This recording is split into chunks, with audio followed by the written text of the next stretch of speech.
Hola, ¿cómo están? Buenas noches. Hoy arrancamos en el escritorio. Lo tengo a Juan Grabois conmigo. ¿Cómo está, Juan? ¿Nos damos la mano? Sí. Sí, bien. Somos de mano, ¿no? Sí, Somos de vamos a mano. hacerlo. Estas huevadas, no, de No, mano. hay que, Nos hay que- cuidamos, prudencia, sí, pero así es, pero sin perder la fraternidad. la fraternidad, qué importante, ¿no? Así es. Ahora les voy a contar por qué arranco acá sentada, pero le estaba contando a Juan un episodio que viví hoy que está acá Claudia, mi maquilladora, que es amiga y que me impactó y por eso quiero arrancar enseguida leyendo el resumen de lo que vos escribiste en La Nación después de una columna publicada en el diario y una entrevista a De Angeli. Estoy cruzando Libertador con una amiga, estamos por cruzar y una mujer en una 4x4 con chicos adentro, yo la miro como diciéndole, vas a estacionar acá, estamos por cruzar. Era un lugar imposible para estacionar y me mira y me dice, forra, viste, estoy con un chico. Y yo le digo, no, por eso te digo, porque estás con un chico, no sé, o con cuántos, violencia, ¿viste? Y en un momento le digo a Claudia, que recién te lo contábamos, le digo, ¿sabes qué? Sentí que si en vez de ser yo, no porque me haya conocido, ¿no? Digo, era una mina que estaba con dos pendejitos en la calle, pobres o carretoneros, se los llevaba puestos. ¿Viste cuando decís qué nos está pasando a los argentinos? Y antes de arrancar a Mira, conversar Vivi, con te vos... quiero hacer un comentario Sí. porque me ¿Sentís viene... la violencia? Hoy, casi, digamos, de casualidad, me entero recién antes de venir para acá que una compañera nuestra, Beatriz, una vendedora ambulante de 11, en el medio de un operativo, de esos operativos recontra violentos, brutales, que hacen espacio público de la ciudad y la policía para sacarle las cositas a la gente que vende, que se está ganando el pan en un país que tenemos 40% de pobres. Le quisieron sacar sus cosas, la compañía trató de esquivar esa violencia y la atropellan y ahora la tenemos peleando por su vida en terapia intensiva en el Ramos. Está acompañado por algunos militantes, pibas también de la universidad que dan solidariamente una mano, pero hay que aflojar un poco con estos niveles de violencia, sobre todo con los que no se pueden defender, ¿no? Con los más débiles. Y pensar que nos toque un poco el corazón la situación que se está viviendo en el mundo y que nos tienen que hacer acordar que este ritmo frenético de vida que llevamos no es sano, no es bueno, nos hace mal y que nos tenemos que cuidar entre todos. Totalmente. No solo eso, te la resumo. Se baja de la camioneta, yo la miro como diciendo, no sé qué hacer, me quedé como choqueada. Se levanta la remera, se empieza a mover como burlándose y casi se mata porque entre que quería sacar al hijo y la vereda y donde había estacionado había como un espacio enorme, casi se mata. O sea, una situación espantosa. Ojalá que reflexione. Me pareció... Mira, a mí que he sufrido muchos raptos de ira en mi vida. Sí, claro, bueno, yo también. Es un pecado que tengo, digamos, es un ¿no? pecado espantoso. ¿Quién Espantoso. no lo tiene? Y lo he sufrido muchas veces. Trato de reflexionar sobre eso y trato de mejorar, digamos, ¿no? El problema por ahí no es equivocarse, es no ser consciente de que eso está mal, de que no hay que hacerlo. El 11 de marzo hubo una columna publicada en el diario La Nación, después de Angeli dio una entrevista, y vos respondiste con una carta muy extensa, que yo traté de resumirla, pero en este resumen siento que muchos argentinos que nos miran van a compartir, tal vez otros no, pero que te describe, me parece bastante a vos. Ojalá que la parte que haya resumido sea la concreta. Dice Juan Grabois, para disimular su tirria contra los de abajo, la mitología gorila construye personajes odiosos alrededor de quienes defienden sus intereses. Evita era una puta, Cristina es una chorra, los sindicatos son mafias, los movimientos sociales piqueteros. Mi personaje un día es un zurdito vago al que ridiculizan por sus zapatillas de marca y al siguiente un peligroso agitador populista que manipula a los pobres. Los gorilas, dice Grabois, se regodean repitiendo hasta el hartazgo estas caricaturas que de a poquito van confundiendo la realidad. Muchos de nosotros creemos que para terminar con la postración de los de abajo hay que cuestionar los privilegios de los de arriba. Eso no implica de ninguna manera negar la importancia de la educación, la productividad, el desarrollo económico. Tampoco se trata de robar la propiedad ajena ni denostar a cualquiera en buena posición económica. No soy un vago, dice Grabois. Desde que a los 18 años comencé mi vida laboral siempre tuve trabajo, mayormente en el sector privado. Nunca viví de un subsidio ni tuve un cargo político o en la gestión pública. Terminé 2 carreras universitarias. Doy clases en la Facultad de Derecho. Escribí varios libros. Sin embargo, no me creo mejor que nadie por eso. Tuve las posibilidades que a otros se les negaron. Un lindo cuarto, juguetes, agua potable, heladera llena, los mejores colegios, libros, computadora, la posibilidad de conocer otros países y culturas. Y termino con esto. En este sistema, los pobres, los excluidos, los débiles, los que recibieron las peores cartas de la baraja, están condenados a vivir con innumerables privaciones. No importa cuánto se esfuercen, el sueño sencillo de pan, tierra, techo y trabajo en calidad y cantidad suficiente se hace inalcanzable. A mí me conmovió, me conmovió. La Argentina está mejor, peor, igual que hace unos meses cuando te entrevisté por última vez, previo o posterior a las elecciones. ¿Cómo está toda la gente que ya la estaba pasando muy mal ahora? Yo lo que siento es que hay esperanza, que cambió la orientación, digamos, ¿no? Que íbamos hacia un rumbo feo de crueldad, de indiferencia, y que cambió la orientación hacia un rumbo de mayor solidaridad, justicia social, de poner al ser humano en el centro y no a los mercados, a los negocios, a las tasas de interés. Dicho esto, también tengo que decir que eso todavía no se siente en la vida material y cotidiana de la gente, de los más pobres sobre todo. Los meses siguientes, las semanas siguientes a la asunción de Alberto, siguió habiendo mucha inflación en los alimentos, ¿no? La inflación de los alimentos superando la inflación promedio, y eso afecta sobre todo a los que se gastan toda la plata en alimentos. Las políticas sociales, bueno, hubo un primer impulso que fue dar algunos bonos a las jubilaciones, a la asignación por hijo para compensar todo lo que se perdió de poder adquisitivo durante los últimos años de macrismo, pero después no avanzaron al ritmo por lo menos que yo quisiera. Hay un elemento que paraliza el programa económico y social, que es la cuestión de la deuda. No tenemos presupuesto, estamos sin presupuesto, y en los ministerios vinculados a tierra, techo y trabajo, bueno, no se están ejecutando las partidas, y eso se siente en la falta de actividad, en lo que nosotros llamamos economía popular, que es lo que hace que circule un poco la plata en las barriadas, ¿no? Entonces yo siento que la esperanza está estirando la mecha corta de la urgencia del pueblo. Y por eso me da bronca que mientras los más vulnerables, los laburantes, estiren esa mecha corta, los que todo lo tienen no puedan aflojar un poquito, porque le van a sacar 3 puntitos más de las ganancias que juntan a un sector que no representa ni el 1% de los productores y de los empresarios agrarios, y que con tanta violencia quieren poner en jaque un gobierno que acaba de empezar, digamos, ¿no? ¿Vos lo sentís así? Sí. ¿Qué tendrían que hacer nuestros compañeros? ¿Qué tendrían que hacer los docentes, los trabajadores del salario mínimo, los trabajadores de la construcción, si actuaran con una violencia proporcional a lo que están sufriendo? Entonces, este doble discurso de que cuando los de abajo reclaman por sus derechos son malos, y cuando los de arriba defienden sus privilegios son buenos, son productivos, y no son parásitos, tipos que viven del Estado hace muchos años, digamos, y que son parte de un partido político, porque los que lideran estas protestas son senadores de Cambiemos, como De Angeli, diputados de Cambiemos, como Cheme de la CRA. Es decir, estamos hablando de gente que tiene, bueno, este hombre, el exministro de Agricultura de Macri, que es de la sociedad rural. Son personas que tienen una opción política, pero la disfrazan, digamos. No es, nunca milité en política hasta el año pasado para que se vaya este hombre, que para mí le hacía daño al país, para que se vaya Macri.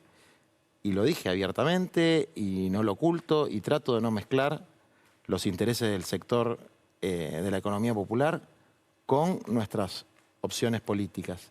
Me parece que cuando se confunde y se usa la representación del campo, entre comillas, pues ellos no son el campo, digamos. Cuando De Angeli dice que vayan a trabajar la tierra, los compañeros nuestros ya trabajan la tierra. Hay miles de productores de horticultura, de fruticultura que producen los alimentos frescos que vos comprás en la verdulería y que los argentinos comemos, que no tienen su propia tierra, que viven sometidos al pago de alquileres altísimos, que no les dejan construir su propia casa y viven en taperas o en ranchitos porque los que le alquilan la tierra tienen miedo de que construyan la casa y después no lo puedan sacar. Es decir, ellos son los que producen las verduras, las frutas, las hortalizas que consumen los argentinos. No son solamente los que producen más de 1000 toneladas de poroto de soja que se exportan, los que laburan la tierra en nuestro país. Entonces, tratar de ser un poco más equilibrados cuando se distribuyen las obligaciones y los derechos en la Argentina, que para algunos están negados. Varias cosas. De Angeli mandó a Grabois, dice el título, a trabajar al campo sin sueldo para que demuestre que es tan fácil. Tenemos lo que dijo en este programa y lo que dijo también creo que en La Nación. Y después volver a esto que decías en la carta, ¿no? Vos fuiste un pibe privilegiado, tuviste acceso a todo lo que no tiene toda esta gente a la que vos defendés. Eso se llama empatía, por supuesto, y vamos a analizar un poco más sobre eso. Pero vamos a ver los dichos de Angeli con respecto a Juan Grabois. Cuando habla Grabois y Barrilli, ¿hablan por ellos? ¿Hablan por Cristina? Yo creo que sí. Yo ¿cómo es Grabois? Sí, Grabois. Yo le diría, tiene la oportunidad, los campos del ejército, de la Armada Argentina, que tiene muchas tierras fiscales, que lleve la gente de los que él representa a producir legumbre, a producir verdura, a producir fruta, sin sueldo, por supuesto, como el hombre campo. No conoce la realidad. Necesitamos un gobierno que siga dialogando, que entienda que el sector agropecuario se está manifestando con este paro porque está acuciado con la cantidad de impuestos que está pagando. Hoy es casi el 70% del sector agropecuario, va todo en impuestos provinciales, municipales y nacionales. Están agobiados y encima estamos en una sequía terrible que se está perdiendo la soja. El maíz no, pero la soja sí. Y eso lleva a que muchos productores queden en bancarrota. Entonces, yo digo, no salgan a ponerle nafta al fuego. ¿Le pones nafta al fuego? ¿Le ponen? Yo primero quiero comentar algo y repetir lo que dije. Bueno, este señor fue legislador y votó la venta de las tierras del Estado, donde podría ir mucha gente a trabajar, es cierto eso. Pero hay miles de compañeros nuestros que ya trabajan la tierra y no tienen ningún sueldo. Y De Angeli sí tiene un sueldo de más de 300.000 pesos, que lo cobra todos los meses en su tarjetita de débito. Entonces, la verdad que es como lo mismo que Cheme, que no son gente que trabaja la tierra, es mentira. No. Yo la verdad es que nunca trabajé la tierra, no conozco ese trabajo, pero tengo muchos compañeros que sí lo hacen. Pero no la juego de algo que no soy. Y después, esta idea de que están perdiendo plata, que no tienen plata. Mira, la retención, estos 3 puntitos que se subieron, son para los que exportan más de 1000 toneladas. Ninguna de esas personas tiene ganancias netas por debajo de 10 millones de pesos anuales. Ninguna.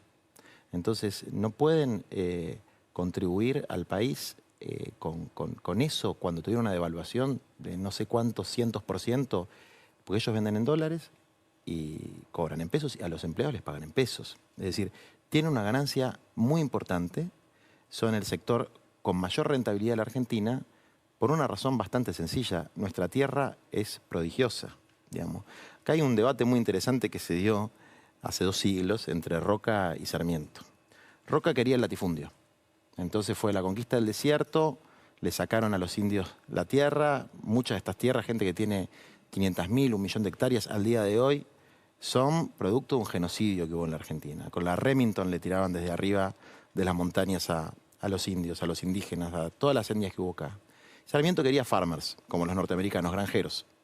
Pequeñas chacras de 50, 100 hectáreas. Distinto hubiese sido el país, no seríamos uno de los países más urbanizados del mundo, donde tenemos toda la población concentrada en 3 o 4 ciudades.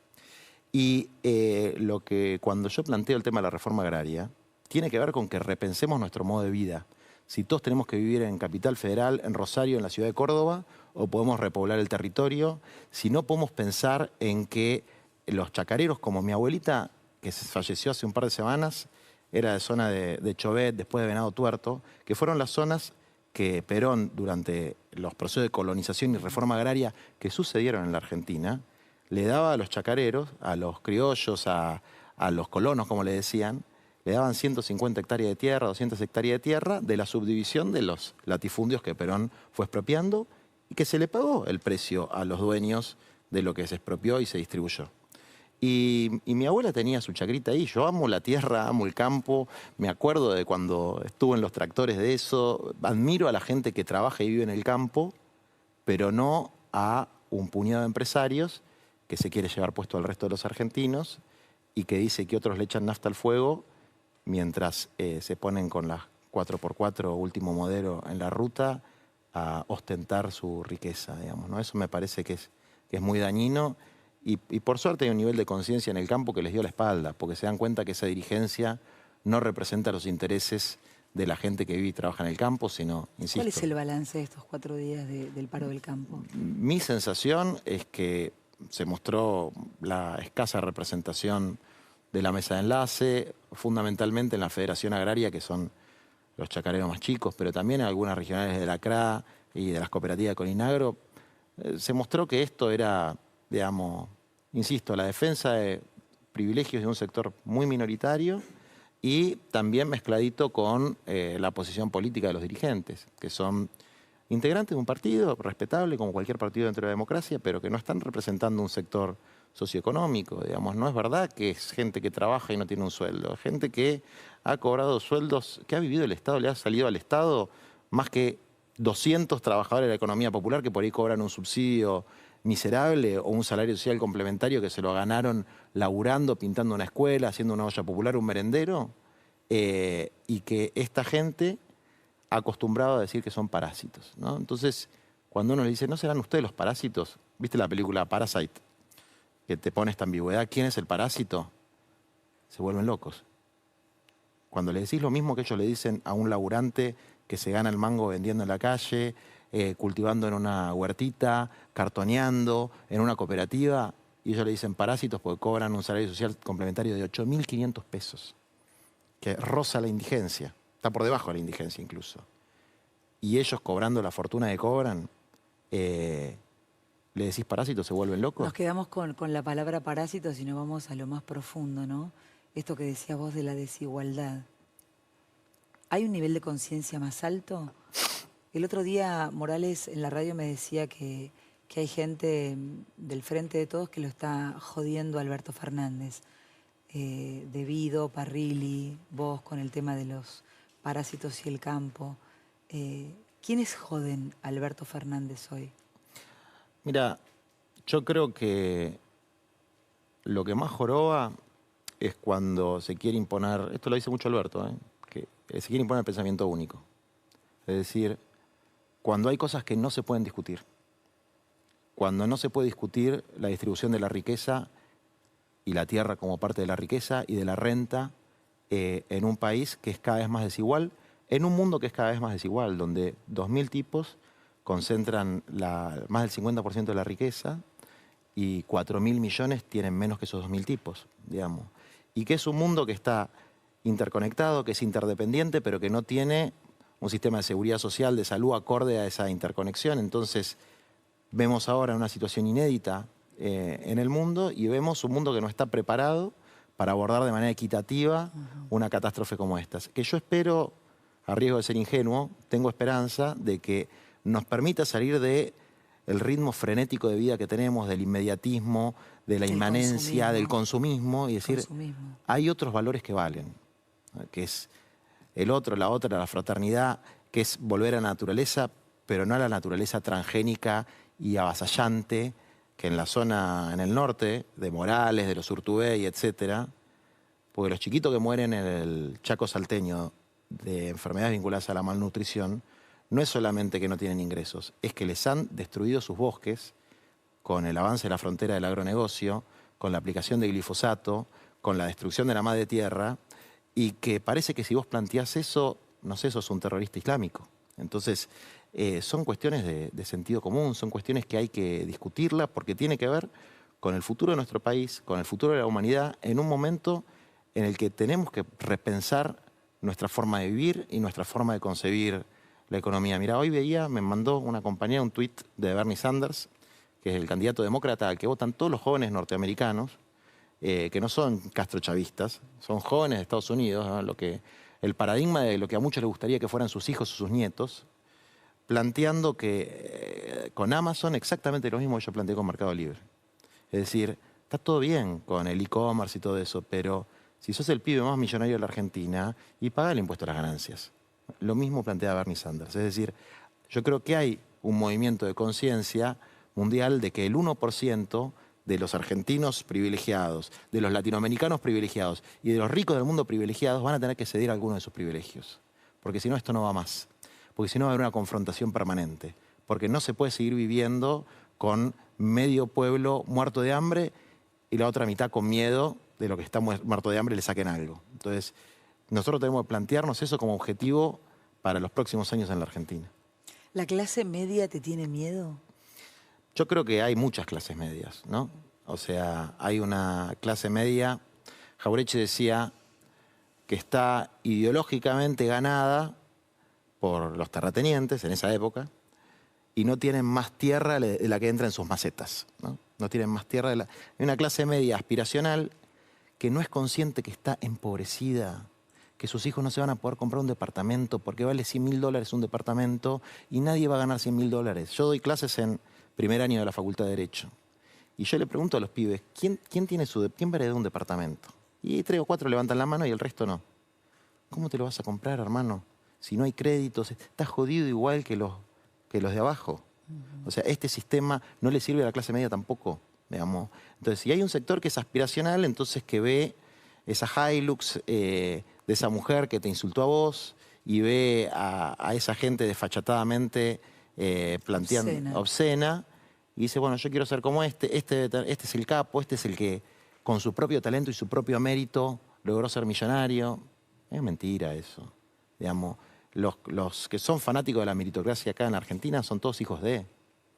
No, el self-made man norteamericano, no sé si existe en Estados Unidos, pero acá no existe. Macri es el hijo de Macri, Galperin es el hijo de Galperin, estudió en Stanford, su familia tiene una curtiembre de las Sadesa se llama, que yo antes de saber quién era Galperin ya le hacíamos juicio por la contaminación del riachuelo, y me acuerdo que uno de esos juicios, está en internet esto, había un caño que tiraba todos los efluentes al riachuelo. Cuando fue la CUMAR, que es la autoridad de la cuenca Matanza y Riachuelo, a multarlos, ¿sabes lo que hicieron con el caño? Lo pusieron para la villa, a tirar los efluentes en la villa. Entonces, así se acumulan las grandes fortunas en este sistema, no se acumulan laburando. Entonces, eso yo creo que hay que ponerlo en discusión y que nuestra obligación es promover los derechos de los demás abajo y eso implica cuestionar los privilegios de los demás arriba. Los privilegios de los jueces que piensan que tienen que tener jubilaciones arriba de los demás y no pagar impuestos a las ganancias, los privilegios de la política también, de todos los partidos de la política, y los privilegios de los empresarios, de los grandes medios de comunicación, de los grandes terratenientes, para vivir en un país más equilibrado. Yo creo que nos va a hacer bien a todos. ¿En qué momento, porque recién en parte de esta carta que vos escribías, sí lo hemos comentado en otras entrevistas, pero acá lo dejás muy claro, ¿no? Que tuviste las posibilidades que a otros se les negaron. Lindo cuarto, juguetes, agua potable, heladera llena, grandes colegios, libros, computadora, conociste muchos países, culturas. ¿Qué te pasó a vos para poder mirar al otro? ¿Y qué no les pasó a los otros para no poder mirarlos? A mí me ha pasado en todo el año pasado, y no es por hacer críticas, he estado con todos, el presidente del momento, ahora con el nuevo presidente, los ministros, los secretarios, los diputados, los senadores, y pocas veces lamentablemente siento que a los políticos los conmueve la pobreza. A veces siento que es lo que le puede pasar a la gente, que los conmueve la pobreza cuando tienen que votarlos. No digo que a este presidente la pobreza de verdad no lo preocupe. Yo que he estado en la campaña y entrevistando, creo que Alberto Fernández me da la sensación que le importa, no sé si al resto de la gente que lo rodea, pero ¿qué hizo que vos pudieras ver eso, Juan, en un lugar de privilegio como en el que vos naciste? Porque sería tanto más fácil que podamos ver eso, el dolor del otro, ¿no? La empatía. Es imposible. Yo te lo decía antes de que empezáramos la entrevista que el año pasado me perturbaba mucho porque estaba ya demasiado en contacto con la realidad nunca estuve ajena a la realidad, pero hacer un programa de actualidad de política hace que todos los días, hasta las 11 menos un minuto, digas, pasó algo nuevo, ahora con el coronavirus y lo que está pasando en el mundo, y el pánico y la psicosis y la locura. Y pienso, ¿realmente les importa el otro o no? Porque es imposible un mundo sin poder de verdad mirar al otro en lo profundo y tratar de encontrar una igualdad. Obviamente que no pasa solo acá, pero los políticos, de verdad, a los argentinos, ¿les interesa lo que le pasa al pobre de verdad, así como a vos? Mira, hay una cosa que a mí me joroba un poco, que es mucha foto y poca obra. Mucha red social. Muchos dólares invertidos en viajes a Salta, mucha foto con políticos, empresarios, personajes de la farándula, poco resultado. Eso a mí no me gusta. Me parece que eso es feo. Pero yo creo que la mayor parte de la gente, incluso en la política, tiene sensibilidad. El problema para mí no es solamente la sensibilidad, es entender que tenemos una deuda. Moral. Tenemos una deuda moral, política y económica. Es decir, que, y los que creemos, es una deuda existencial, ¿no? Eso decía mucho Francisco antes de ser papa. Me acuerdo una vez que él dijo, a mí me pegó eso, dijo, uno nace con una deuda existencial y qué feo es morirse sin haber pagado esa deuda de amor, decía. Si vos te morís y no pagaste tu deuda de amor, es feo eso, es horrible. A mí, mi conciencia me la despertó el encuentro con los cartoneros. Después fui conociendo otras cosas, pero fueron los cartoneros en el 2001-2002. Y de luego también leer y entender que las cosas como son no tienen por qué ser así. Digamos, que este no es el mejor de los mundos posible, que hay un mundo mejor posible y que para ese mundo hay que pelear, para que esa deuda se salde, porque los privilegiados, las élites, no quieren pagar su parte de la deuda, porque creen que se merecen lo que tienen, que es justo que ellos tengan todo y que otros que no se esforzaron tanto como ellos, según el mito de la meritocracia, no tengan nada. Cuando vos le das el ejemplo del albañil que trabaja 14 horas y no tiene ninguna oportunidad de tener lo mismo que ellos, inventan algún otro argumento. Sí, o la gente me ha pasado de ir a villas y que la gente de la villa, no sé, una maestra jardinera, un chico que está estudiando te dice, cuando digo dónde vivo no me dan laburo, no me llaman. Obvio. No me llaman, no quieren un pibe de la villa laburando. Yo quiero salir de acá, pero no me dejan. Es durísimo. Sí, así es. Es durísimo. Y vos fíjate cuando la inseguridad se explica por algo que se llama reincidencia. El 70% de los delitos son de reincidentes. Eso quiere decir que alguien pasó por un penal, salió del penal y volvió a delinquir. ¿Eso por qué pasa? Porque entre que entró al penal y salió del penal, nadie proyectó que esa persona pueda conseguir un laburo. Nosotros organizamos un montón de cooperativas de liberados, le decimos, ¿no? Que son hombres y mujeres, la situación de las mujeres es tremenda, que pasaron una situación de encierro por un error que cometieron en la vida, pero que no quieren vivir así. Ahora, el día que sale en el penal, si vos no lo integrás a la cooperativa, pasa una semana, esa persona no tiene un mango más y va y hace otra cagada. Y eso, si hace daño a sí mismo, le hace daño a un tercero y va jodiendo a la sociedad, digamos. Entonces, ¿a qué llegamos? A que aparezcan los verdaderos populistas, que no son los que hablan de la distribución de la riqueza, sino los que tocan otra fibra sensible del ser humano, que es la fibra de la crueldad, que le dicen hay que matarlos a todos, hay que meterlos presos para siempre, que se pudran en la cárcel. Y es verdad que da bronca cuando alguien mata, es verdad que da odio cuando alguien viola, pero esos son casos específicos de gente cruel y malvada. Ahora, después hay una situación social que hace que un montón de gente que pasó por una situación de encierro vuelva y vuelva y vuelva, y eso es estructural. Y si eso no se entiende y no se aborda estructuralmente, vamos a terminar en una situación como Brasil, México, Colombia. Es decir, que vengan los empresarios de la miseria, que no son las organizaciones sociales, son los narcotraficantes, son el crimen organizado, que muchas veces viven en country, no viven en la villa, a estructurar a toda esa gente que fue excluida, que fue discriminada, para un proyecto destructivo. Nosotros somos una barrera de contención frente a la avanzada de eso. Digamos, los movimientos sociales y los curitas de las villas somos los que está frenando el avance del narcotráfico en la Argentina. No es Patricia Bullrich con sus payasadas.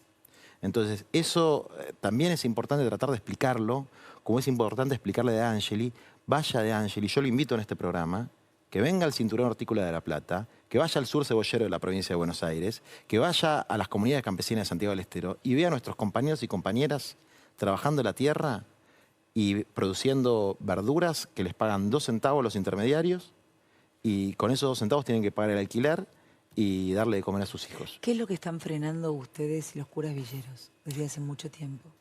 Cuando no hay proyecto de vida, cuando no hay oportunidad de trabajo, la oferta de alguien que te dice, acá hay un negocio pequeño y simple, como decían los redondos, vos te parás en la esquina y te llevas 1.000 pesos por día, y la sociedad no tiene otra cosa que ofrecerles, ¿qué va a hacer el pibe? Y con la mano en el corazón, ¿qué haría muchos de los que nos están viendo si hubiesen tenido esa situación? Yo me acuerdo que una vez se armó un lío bárbaro con esta cosa que tienen algunos medios de sacar de contexto lo que uno dice, cuando yo dije, yo no sé qué hubiese hecho si a mí me hubiese tocado salir a jugar cartones a los 18 años. No sé si hubiese agarrado el carrito o hubiese agarrado un fierro. Se armó un escándalo, como si yo, viste que te dan vuelta la cosa, como si yo estuviera despreciando al que agarró el carrito. Lo contrario, son los héroes de mi vida, digamos, no son de los que yo aprendí.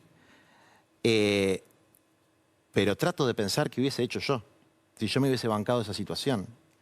Y entonces me pongo en el lugar de ese pibe que no tiene perspectivas de ir a la universidad, que no tiene perspectiva de encontrar un laburo ni siquiera en la construcción, y que tiene la nada o el narco.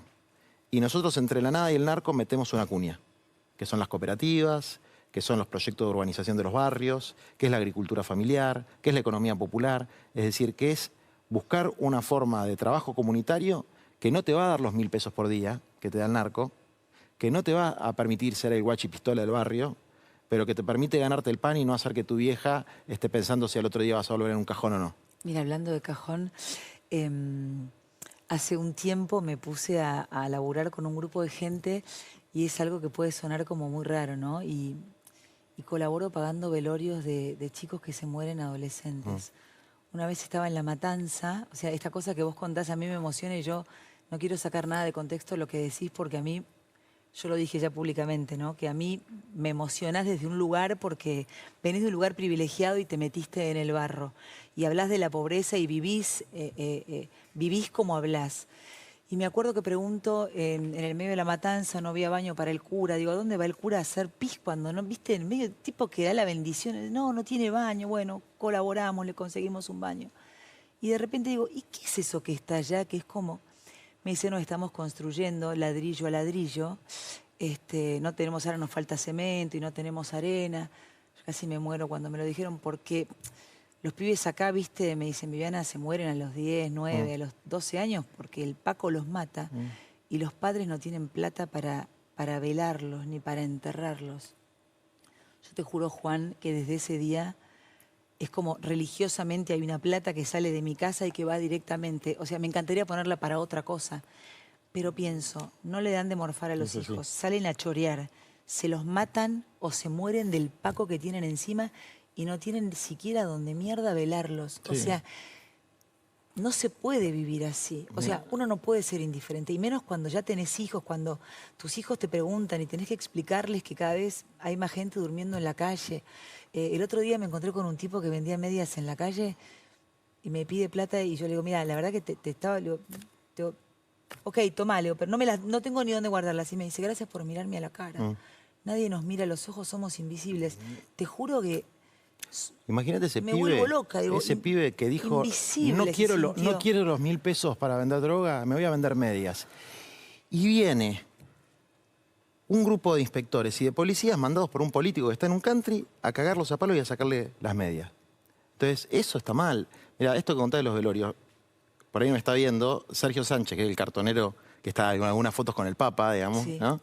Sergio Sánchez, cuando empezó a ver esta situación, se consiguió una ambulancia usada y empezó él toda la semana, tiene un velorio, se va a la morgue, porque una familia que no tiene nada y le matan un pibe, se le muere un pibe o una piba, que nos pasa con suicidios adolescentes todas las semanas, yo he ido a una cantidad de velorios que no te puedo explicar, y Sánchez va le hace la preparación, hace todo él con un grupo de compañeros. Y porque una familia no tiene nada y encima la desesperación y tener que ir a la morgue y que nadie te dé bola y que no está el cajón y que vale 15 lucas y no tenés las 15 lucas. No tenés. Bueno, y así se organiza la comunidad para resolver eso. Donde no está el Estado, donde no está el mercado, está la comunidad organizada, están los movimientos sociales, está la gente que como puede, o poniendo un mango, o poniendo la ambulancia, resuelve. Y esa gente cuando adquiere un nivel de organización que le permite movilizarse, visibilizarse, etcétera, de repente son mafiosos. De repente son una porquería. ¿Por qué? Pues están planteando, no puede seguir pasando esto. Yo no quiero que mis hijos, mis nietos se críen en esta situación donde hay un grupito chiquito de privilegiados, donde por ahí yo podría estar. Pero la verdad que me daría vergüenza. Eso es un sentimiento que también se perdió mucho, ¿no? Es como vivamos sin culpa. Decí lo que decía el Papa. ¿Cómo dice el Papa? Decía que todos nacemos con una deuda de amor hacia los demás, y que es muy feo terminar la vida sin haber pagado esos pagares, ¿no? Sí, clarísimo. Ayer discutíamos con la mesa, ¿se paga la deuda o no se paga la deuda? Yo tengo una posición sobre ese tema que hay un compañero que yo quiero mucho, un diputado joven, Itaí Hackman. Nosotros promovimos a Itaí, a Fede Fagioli y a Ofelia Fernández, acá en la área metropolitana. Sí. Con quienes tengo diferencias y coincidencias. Itaí es el secretario de la Comisión de Seguimiento de la Deuda Externa. Nuestra posición es que antes de pagar un centavo hay que investigar la deuda y la fuga. Porque las deudas se pagan, pero las estafas no. Si acá de $10 que entraron, 9 se fueron a la fuga, y yo no sé por qué los argentinos tienen que pagar la campaña que Trump quiso financiar la Macri, que encima perdió. No lo entiendo. Pero si Fernández y Alberto no pagan la deuda, ¿dónde estamos parados? Mira, hay una corresponsabilidad entre el Fondo Monetario Internacional y los que gestionaron mal la deuda en la Argentina. Porque lo que dice Cristina de que se violó el artículo 6 de la Carta Orgánica del Fondo es verdad. Y que tiene que haber por lo menos una quita proporcional a todo el dinero que no se usó para beneficio del pueblo argentino, es verdad, y hay que dar esa lucha. Y más hoy, con esta situación del coronavirus, que no es una pavada, que es grave, que tenemos, a ver, está la política en China, no un grupito de teorías conspirativas, ¿eh? Un señor que es vocero oficial del Estado chino diciendo que esto es una especie de guerra bacteriológica, es decir, tenemos los vuelos suspendidos. Yo no recuerdo de que eso haya pasado en la historia argentina. ¿Vamos a pagar encima la deuda? Hablando de esas cosas, mira, Carrió tuiteó, ¿y dónde está Putin? ¿No le pasó nada con el coronavirus? Putin pretende modificar la Constitución y quedarse en el poder hasta el 2036. Se viene Hitler, ojalá nos demos cuenta a tiempo. Mira, a mí siempre que la Argentina se metió a apoyar a un bando de los grandes poderes del mundo, no fue mal. Digamos, por eso la tercera posición, ¿no? Era sabio ese planteo de Perón. Yo creo que hay que tener mucho cuidado con eso. Nosotros tenemos que cuidar a Argentina y a América Latina. Digamos, después los grandes y los poderosos del mundo que diriman sus asuntos, desde luego uno puede tener una posición, pero yo no sé qué es lo que dice Carrió de Putin. Miro para el norte, en nuestro propio continente, y veo una cosa muy fea con este señor Donald Trump. Digamos, veo una cosa muy fea. Entonces, me parece que bueno, que hay que ser consciente del signo de los tiempos, del momento histórico, y de que estamos frente a una... Los chinos dicen, ¿no?, que oportunidad y peligro son el mismo carácter. La crisis es una oportunidad. La crisis es una oportunidad, es una cosa muy sabia. Digamos, es una oportunidad para repensar la forma de vivir, para entender que en la Argentina tenemos un sistema de salud más o menos razonable, que está mal, pero que todo el mundo tiene acceso a un hospital. En Italia, estoy hablando de Italia, no de Uganda, no pueden atender a los viejitos.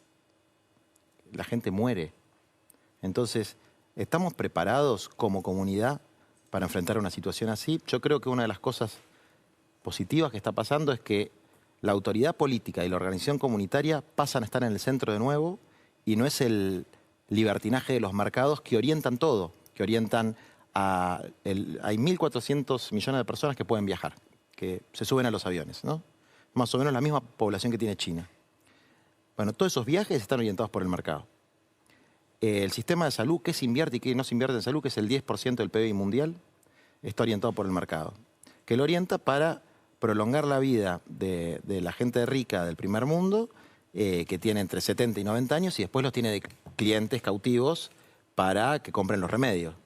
Ahora, no está orientada para curar enfermedades. Con toda la biotecnología que tenemos, ¿no podemos tener una vacuna? Algo anda mal. Es lo mismo que pasa con el complejo agroalimentario en la Argentina. Si es tan maravilloso cómo se produce y se distribuyen los alimentos en este país, que se supone que tiene para alimentar a 400 millones de personas, ¿no le podemos dar de comer a 40? Entonces, yo no digo que tengo la solución. Digo, este sistema está mal. Este sistema hay que cuestionarlo. Por ahí la solución la va a tener alguien que hoy tiene 18, 19 y nos está escuchando. Pero tiene que tener conciencia de que está mal. No hay que naturalizar situaciones de estas características. No hay que decir esto es lo mejor que se puede, hay que bancársela y todo lo demás es Venezuela, la Unión Soviética, no sé. La última, ¿legalización del aborto, sí o no? Yo con eso, Viviana, tengo una respuesta que me pidieron mis compañeras de un lado y del otro de esta dicotomía. Yo tengo mi posición. ¿Cuál es? Mis compañeras me pidieron que no la diga públicamente. Y yo las respeto, a las de pañuelo verde y a las que no usan pañuelo verde. Entonces, como las respeto y sé que es un debate fundamentalmente de ustedes, aunque todo el mundo tiene derecho a opinar. Igual me extraña, Juan, que les hayas prometido eso. Pensé que me lo ibas a decir. No, es una definición de nuestro espacio. Mi posición la sabe todo el mundo. Yo no la sé. Bueno, después te la cuento. Bueno. Pero... No, digo por tu vínculo con el Papa, con los curas villeros. No, creo saberla. Digo, tal vez Sí. pienso que no por cómo sos, Sí. pero pienso que sí por tu ideología o por, no sé. Mira, yo soy muy respetuoso de la militancia y de los compañeros a los que represento.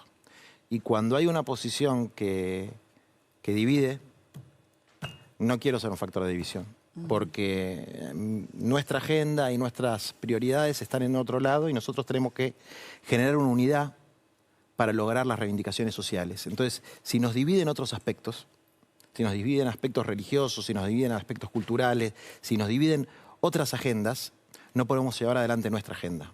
Entonces yo con eso tengo que ser respetuoso, sobre todo también respetuoso de las compañeras que han logrado visibilizar, más allá del aborto, que no es el único ¿Crees en tema. la vida desde la concepción? Sí. Yo sí creo en la vida desde la No, concepción. por eso la respuesta es clara.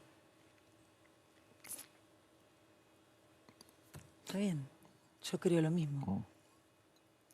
Y respeto al que no piensa como yo. Para mí la vida comienza con la concepción y hubiera tenido a mi hija, se lo decía el otro día Luis Juez, así hubiera tenido un problema de salud. Entiendo por cómo sos, de dónde venís, tu relación con el Papa, con los curas villeros, pero también respeto absolutamente esto que decís vos. Yo pensando como pienso, casi nunca, creo que nunca hice un debate de esas características acá, porque me pasa exactamente lo mismo. Sé lo que yo siento, lo que yo haría, lo que yo no haría, pero me parece que es un momento de respetar todas las voces y lo que cada mujer sienta que quiere hacer, ¿no? Yo lo que no acepto es que alguien le diga a una piba que es una asesina por tener un pañuelo verde, ni que alguien le diga a otra piba que es un antiderechos o una hipócrita por no tenerlo. Eso no estoy de acuerdo con eso. Eso sí lo puedo decir porque me ha tocado también tener que defender compañeras de uno y otro lugar de esta agresividad que a veces es fea porque también es entre mujeres, entre sectores sociales que tienen visiones distintas de la familia. Y lo que sí me parece una animalada, por ejemplo, en esa nota que yo contesté en La Nación, en un momento decía, la mejor idea que tuvo en la vida la mucama, que era la típica mucama del ejemplo de la telenovela del culebrón latinoamericano, ¿no? Sí. Que con su propio esfuerzo y su propio talento quiere salir adelante, como si no hubiera condicionantes sociales. Y dice, la mejor idea que tuvo fue no tener muchos hijos, tener uno solo. ¿Quién es la nación? ¿Quién es alguien para decirle a otro cuántos hijos tiene que tener? Que tener uno está bien y tener 6 está mal. Eso me parece una aberración, es de una soberbia, de un elitismo, digamos, plantear que ser mamá o ser papá de muchos hijos no es un modelo válido de vida. Que el único modelo válido de vida es terminar una carrera universitaria, ser profesional y qué sé yo. Hay muchos modelos de vida y hay que respetar todos los proyectos de vida.